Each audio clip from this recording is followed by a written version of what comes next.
Hey guys, it's me again, and today I'm not going to be giving you a top 10. Instead, this will be a vlog talking about something that frustrates me. And I'm going to be talking about AMV competitions. Now, for those of you who don't know what AMVs are, although I don't think there's very many of you, AMV stands for Anime Music Video, and it's basically where people, take a particular song that they really like, and they make a music video using video material from anime. So really, it's just exactly as the title implies.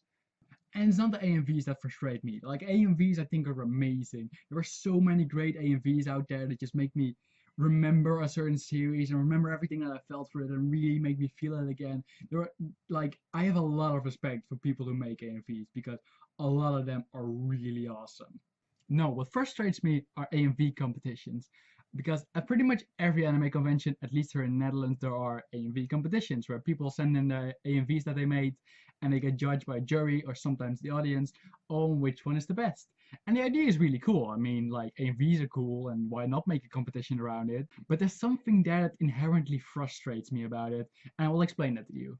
There are basically three stages that you can be in when you're watching an AMV. Like the first one is that you don't know the series at all. And this might be the best because if it's a great AMV and it portrays the series in a way you really like, it's like, oh, that's a really cool series. And if you're lucky, they actually tell you what the series is and you don't have to go searching for it for several months before you find it. But that aside, it's a really great way to find out about more anime that you haven't watched yet. And when AMV is not so good, it doesn't really matter. I mean, it's just like, okay, that's not really a great AMV, but you don't get disappointed or anything. So really, when you don't know the series, I think it's the best stage you can be in to watch an AMV. The second stage you can be in is a little bit more troublesome, and that's that you have watched the series. And assuming that you liked it, this can be really great. If the AMV is good and it portrays the anime in a great way, it's just really satisfying to see that, and it might give you all those feelings that you felt right when you watch the series. Makes those come back to you. That's great. That's an amazing feeling. And when you don't really like the series, it's just like I said, okay, this isn't really great, but it's there. And even if it's great AMV, sometimes you can still appreciate that.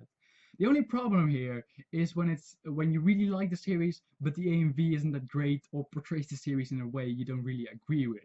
Then you get slightly disappointed and you're kind of sad or frustrated with it. It's just you don't really agree with AMV, but everybody has their own tastes, so really there's not that much of a problem there. But then there's the last one, and this is the one where I think real problems arise, and that's when you have heard of the series and you either are planning to watch it soon or are already watching it but haven't finished it yet. And the problem with this basically resolves around spoilers, because many AMVs have spoilers in them, and that makes sense because it's very hard to have an AMV make you feel things without putting spoilery parts from the series into the AMV itself.